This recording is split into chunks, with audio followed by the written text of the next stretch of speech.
Hi everyone! Welcome back to the channel.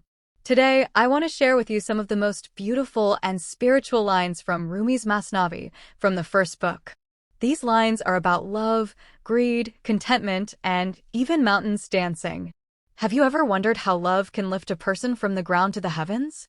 Or why a greedy heart is never satisfied? Well, Rumi gives us a powerful answer in just a few lines. So stay with me, because this is going to be really inspiring. The greedy eye's jug was never filled. Until the shell was content, the pearl was not formed. Rumi compares a greedy heart to a bottomless jug. No matter how much you pour in, it's never enough. But a heart that is content is like a shell. When it is satisfied, a pearl forms inside. Basically, greed leaves us empty, and contentment creates true treasure within. Whoever's garment is torn by love becomes completely free from greed and flaws. Here, Rumi says that when someone's garment is torn by love, when love transforms them, all greed and flaws are gone. True love cleanses the soul. It purifies you from the inside out. So love isn't just a feeling, it's a force that completely reshapes you.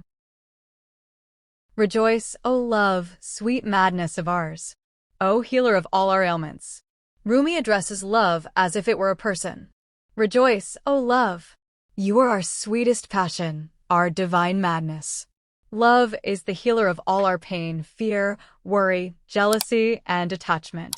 Every wound in the human heart can be healed by love. That's the magic here. O remedy for pride and vanity. You are our Plato and Galen.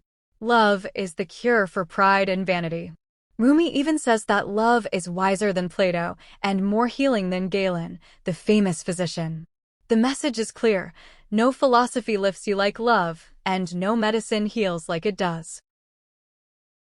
The earthly body ascended to the heavens through love. Even mountains danced and became agile. This is the most striking image. Rumi says that a human, normally bound to the earth, can rise to the heavens through love. Even mountains, symbols of heaviness and rigidity, start to dance. Love is that powerful, it transforms everything. So, to sum it up, greed weighs us down, but love lifts us up. Love is our healer, our wisdom, and the energy that moves even mountains. Now I'd love to hear from you. Comment below, which of these lines touched you the most and why? I can't wait to read your thoughts and reflections.